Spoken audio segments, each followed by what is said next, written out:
Good evening. Welcome to Tanster News tonight. So glad to have you here. We made it to another Friday. I'm always surprised for some reason every time we make it to another Friday, but we did it. And I always like to get a little specially dressed up for Friday. We should celebrate it. Supposedly, it's a day of Venus. We love Venus. Venus is in Mars right now.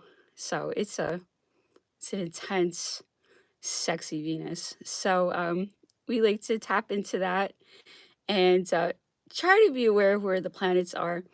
And since it's the day of Venus, the day of beauty, value, money, all the things that we like to have in our lives, Venus is a very pleasant energy. And we're getting excited about throwing some beautiful stones this weekend. So hopefully, if the weather is pleasant,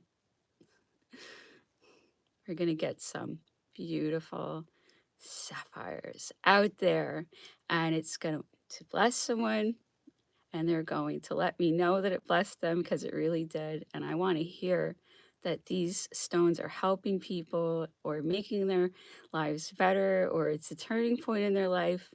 I am giving these sapphires away with that intention that it's just full of us turning things around and getting the ball rolling in the right direction where we look for ways to help each other, look for ways to help each other get to the next level. This project is really about value. And I've been saying all week that and Uranus is in Taurus. Once again, ruled by Venus, money, values. Venus's shocking changes, revolutionary shifts of consciousness, awakening, fairness for the public, all of these wonderful things, the truth. This is what we want. We want shocking changes that are going to bring us to a greater level of philanthropy and community amongst ourselves. And we're going to look out for each other. And we're going to have a different approach to things. And that's what I want to happen with my Throwing Stones project. That people think that it really is money, because it is it is actually money. And I really encourage people to get involved with this because it's going to appreciate and it's going to bless whoever gets it. And sooner or later, someone's going to offer you something you want for it. And you're going to have to decide whether or not you take that offer. But if you do take that offer, let me know. I'll give you a feedback if you had a good transaction about it, and I'll give you more. It's about getting transactions going and communicating and cooperating. It's a real concept art project. And you can see the jewelry is so beautiful and it just shoots out rainbows. I've done everything I possibly could to make it the most colorful and most inspiring possible jewelry. I want the stones to really help people, and I want it to be the basis of my currency. So who wouldn't rather have like literal magical stones? They are magical. They are actually magical. It's wild. I can see what they're doing for me. I'm actually doing a lot better. And I think the stones, and I also like to work with oils.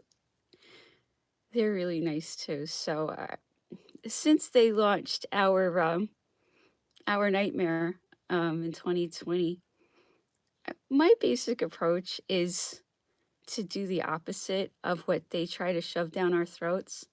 So if they're trying to get me to be scared, I try to be very creative and calm. And if they're trying to make me do something, I usually try to figure out what the opposite is and then I do it. And I found that that's gotten me this far. I learned that from my parents because my parents, if you did the opposite of what they did, you'd be really smart. So I learned that from my parents. Do the opposite of them. And I find that's very typical of people who are extremely narcissistic. Whatever they want for you is the worst thing possible for you. So, since they were pushing all their lies, I was going to focus on something constructive. So, we looked into Chinese traditional medicine. And they were trying to get us in a war with China like they're always trying to do. The same people own China that own the United States, that own Russia. Same people, the central bankers. Okay? When they try to get us to have wars, that is that's homicidal murder. That's murder by media because they own the media and then they get the media to create these wars. They own all the countries and then they get us to kill each other over their debates, the little debates they come up with, and then they have their puppets and say, "Oh, but whatever," and then you're just to kill each other over it. And then they keep people so poor that people are forced to join the military, and then they have to die for these made up debates that the central bankers came up with because they sabotage our economy and we don't have choices. So all these poor people have to go into the military and then die.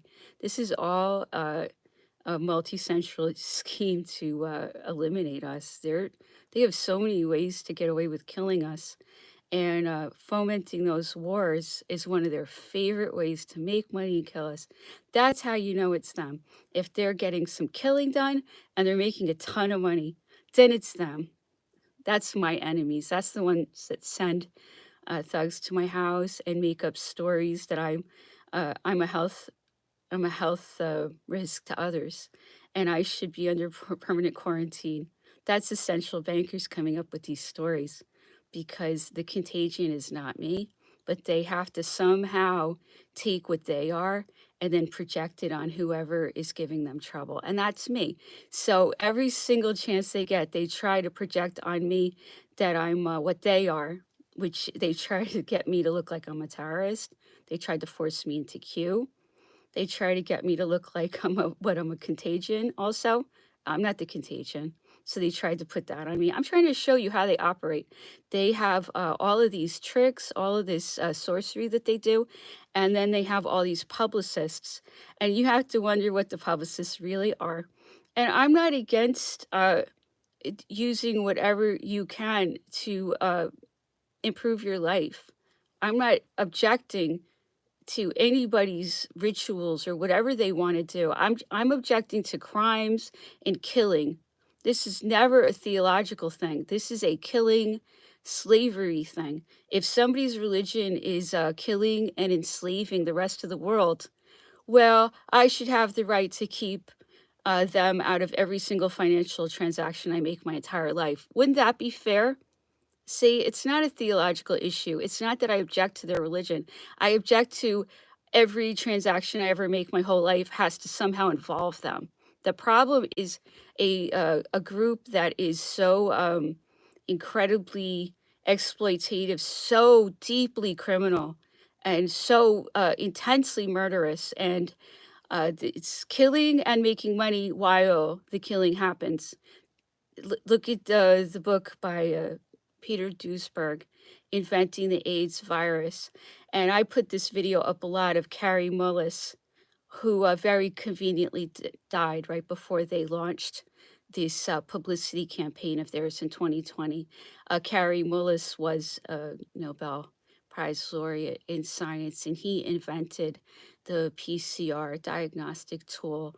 And he said, you can't find out anything about infections from this thing. It's a wonderful tool, but it's not for that. He said it's not even for that, and then he lost his life, and then they used it to diagnose all of these false positives. And I have a video where Carrie Mullis is saying, and please look for it. It's by Gary Null, if Null.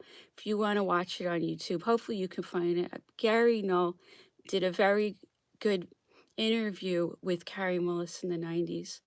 And Carrie Mullis explained exactly how people like Fauci are just publicists and how we've all been mind controlled into having the absolute wrong ideas about science. And then he explained how the AIDS situation was really to trick people into thinking that they were sick. They they were having an unhealthy lifestyle, which is what made them sick. That's the whole point of it. So you have people who are living very promiscuous lives where they're up all night drinking, and they're not very healthy. And then they take an AIDS test and they're told they have AIDS, and they're not really that healthy, so they believe it. And then they sign up for the medicine, and the medicine slowly kills them.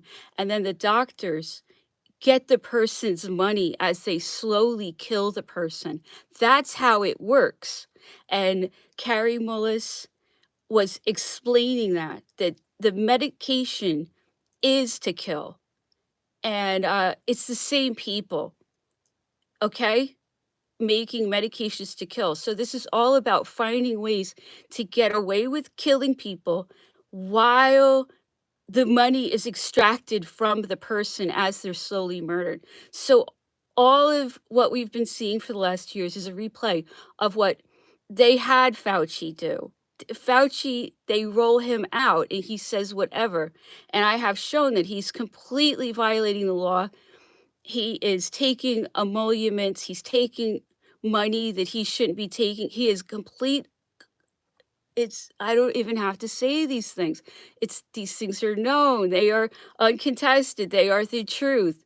Therefore, where do you go after that? You go to the person who's shutting down law enforcement. That's the next person. We all know what Fauci is. We all know who's behind it. We all know the names of the companies that put out these murderous so-called medical products. Anyway, Peter Duesberg, I never spoke to him, but he was also blacklisted the way I've been blacklisted. And they couldn't just, I guess, shut him down the way they could just shut me down because he's a professor at Berkeley. And he was on TV, but it's even in that book that Fauci canceled Duesberg's appearance on television, and then Fauci replaced him. Okay, so what role is Fauci playing in my life? See, because all of these things have been done to me. I am blacklisted, and I have been branded as a contagion when I'm not contagious. Who branded me as contagious?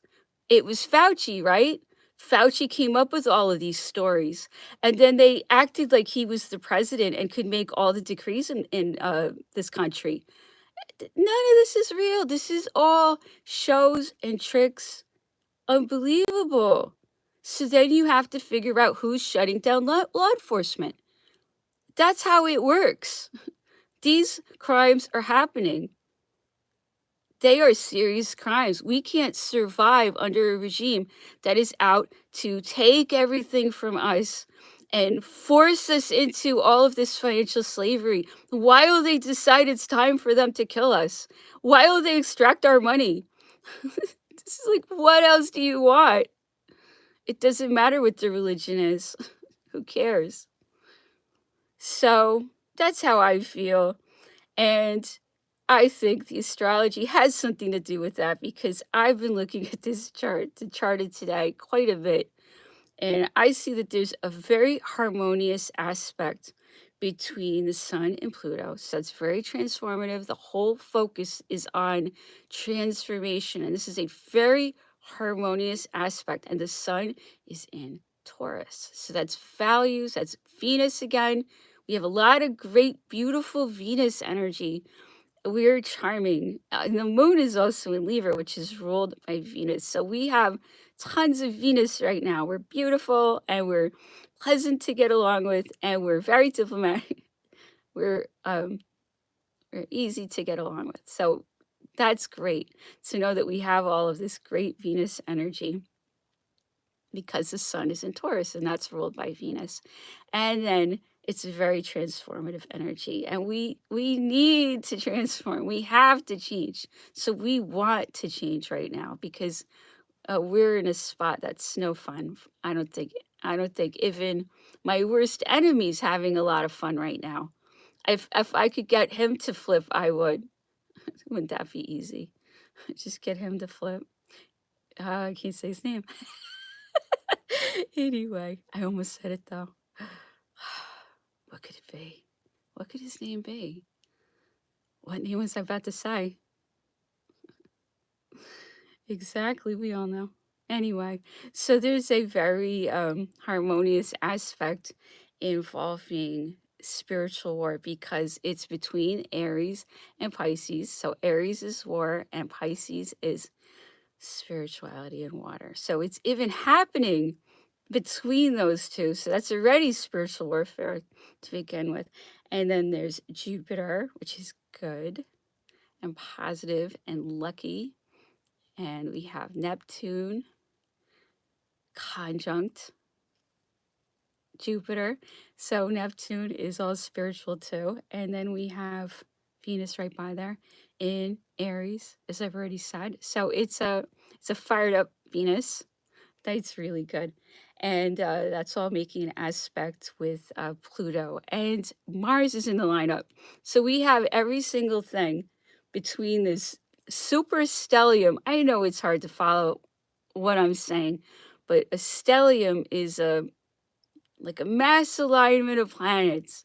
Okay, so we have a mass alignment of planets between Venus, Jupiter, Neptune, and Mars. So think about that. Okay, Venus is beautiful, Jupiter is good, Neptune is really moody and spiritual and enchanting and the beautiful water. And then Mars, fire. So we have every single thing in this stellium to access. And not only that, but it's happening between Mars and Pisces, war and spirituality. This is the ultimate, like, super team up for spiritual warfare, going in a good way. Okay? And it is sextile the sun. We're all focused on it. We're all thinking about it. And that is trine, very harmonious aspect with Pluto. And Pluto is in Capricorn. So Pluto wants to shake up the structures. This is perfect, perfect, perfect astrology for moving forward. We're going to be really lucky when we do the right thing and we transform for good. The sun is very benevolent. Jupiter is involved. It's very benevolent. This time Pluto's going to be, usually isn't, but we're going to make Pluto help us out this time. Not help them out, the secrets, because that's Pluto too. So they're very Pluto. The other side's all about the secrets, but we're very Pluto too. We're intense and we're passionate about what we're doing, and we want to see positive changes, and we are willing to do what we have to do to see those changes happen. So I really want people to know that we have very good astrology for spiritual warfare going our way. We're lucky. Okay? So, back to Napoleon. We can never leave that topic long. So, I've been alternating between letters that Napoleon wrote to Josephine and letters that he wrote to his stepdaughter and sister-in-law, Hortense. And I have been saying for years that they were twin flames and that they were in a horrible situation. And it really is so important to the story of Napoleon that he was so frustrated and he could never be happy in this situation ever. He could never be happy. And all the decisions he was making for Hortense were like literally ruining her life and making her more and more suicidal. This is a horrible situation. This is the story of Napoleon and Hortense.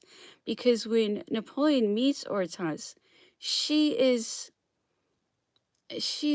such an incredible, fun girl, and she wants to be really hardworking, and she wants to be the greatest version of herself. She's incredible, and she's so like popular with other young people, and she was just like, uh, I don't know, this year's girl, right? Anyway, she was amazing, and then Napoleon put her into this marriage with his brother, and then she's miserable. She does nothing but cry.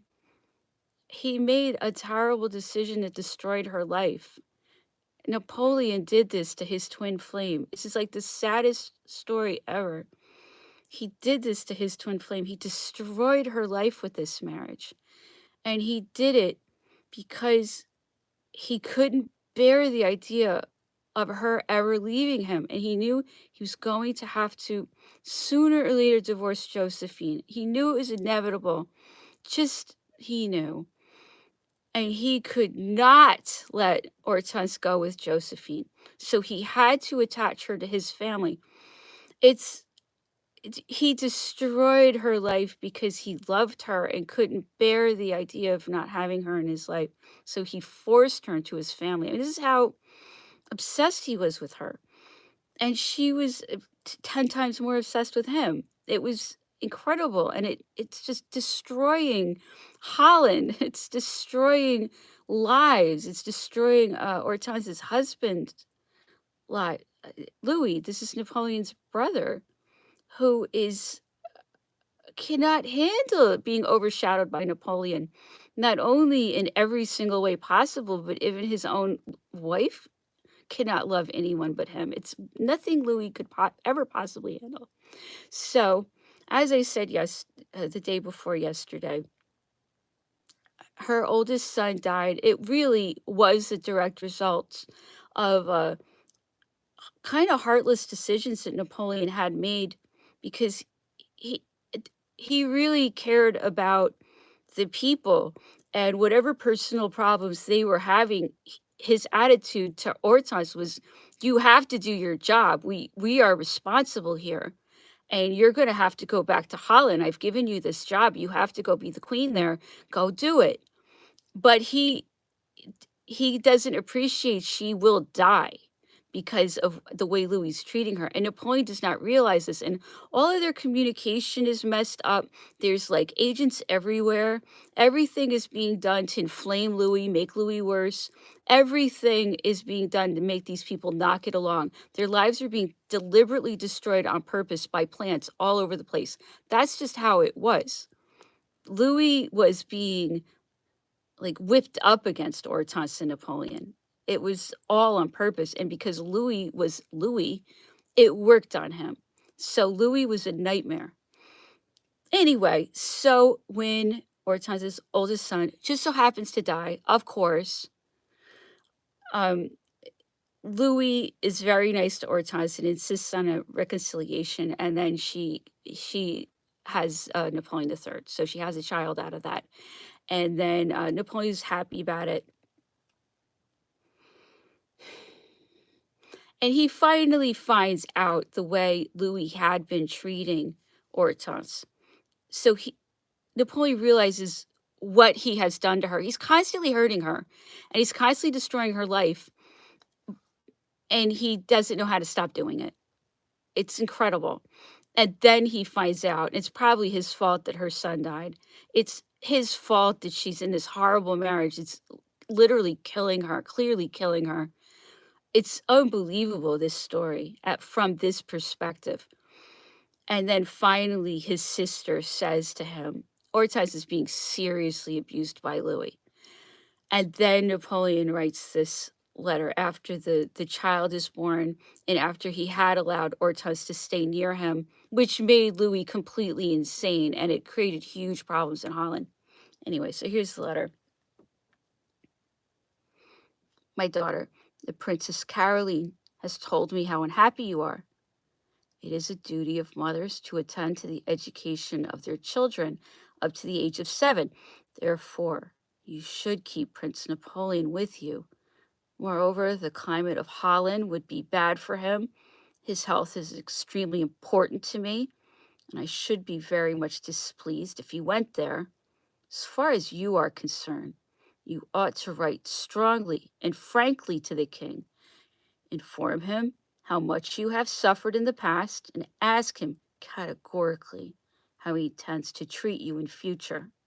Your maids, your servants, your stable, and your entire household should be separate. You are entitled to this, and it is quite right.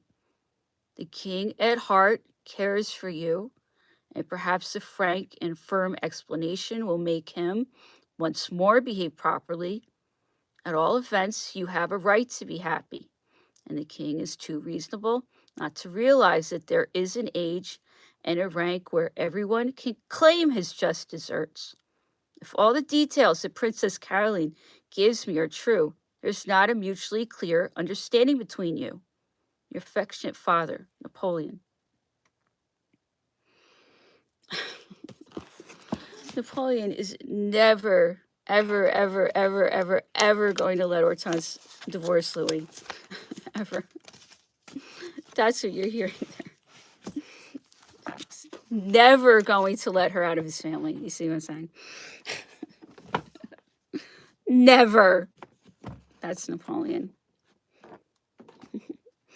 She tried so hard to get out of that marriage. He was never going to allow it.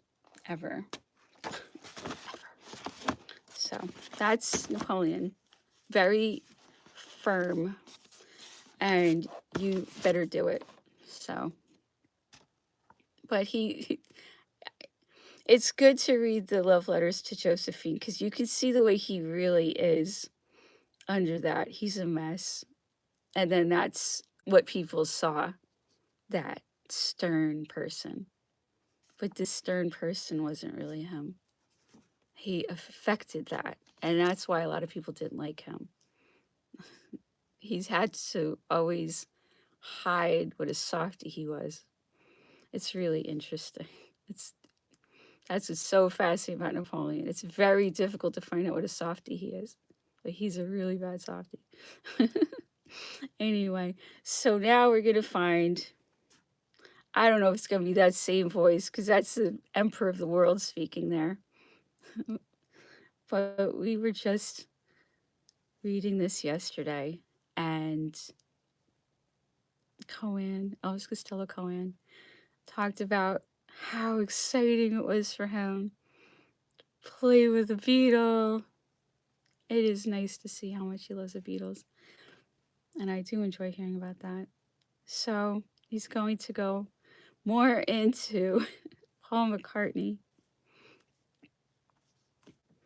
I first met Paul and Linda briefly when we had opened the show for Wings during the Concerts for the People of Kampuchea series of benefit shows at the Hammersmith Odeon in 1979.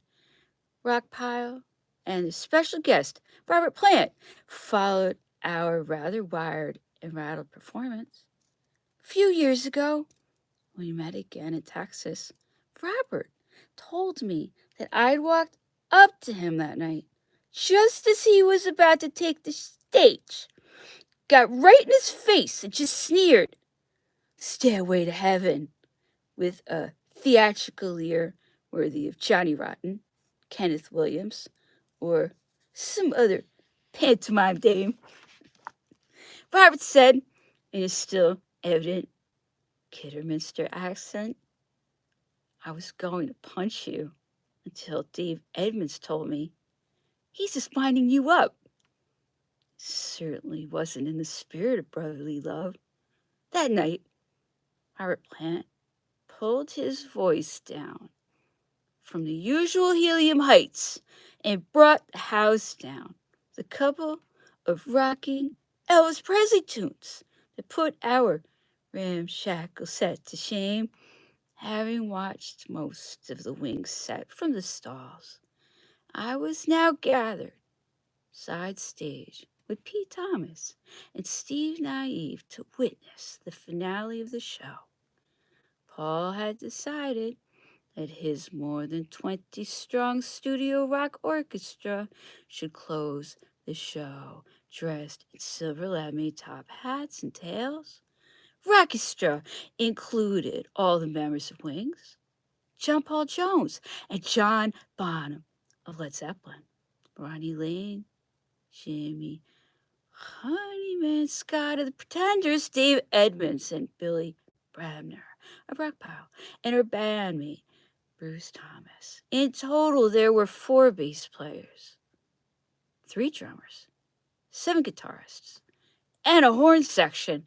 More people than is strictly necessary for playing Lucille and an instrumental file he called the orchestra theme. While everyone was getting plugged in, a heated discussion was going on just off stage between Paul, Linda, and a rather belligerent looking Pete Townsend.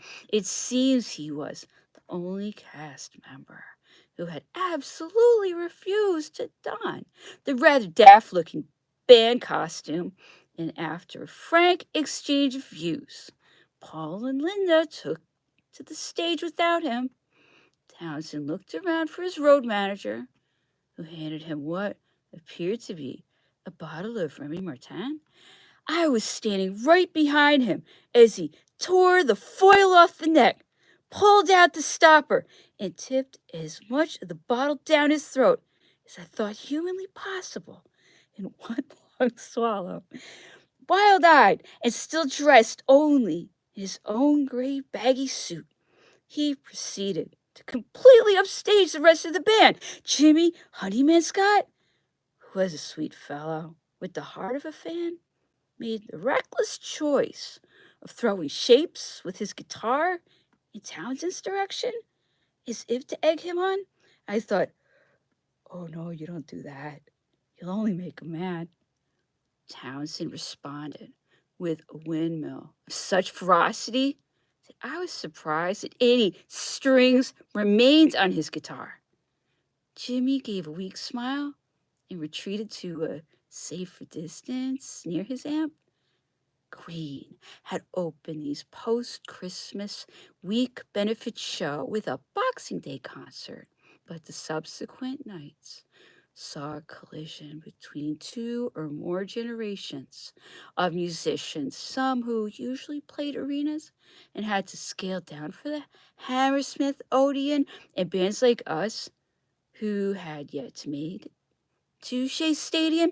I attended the second night watching Ian Dury open for The Clash and returned the following evening to see the Pretenders and specials on the bill with The Who before appearing the final night, which turned out to be Wings' last ever concert. Involved with history. Two of a kind. Thank you so much for listening. I really appreciate it. I hope you have a great evening.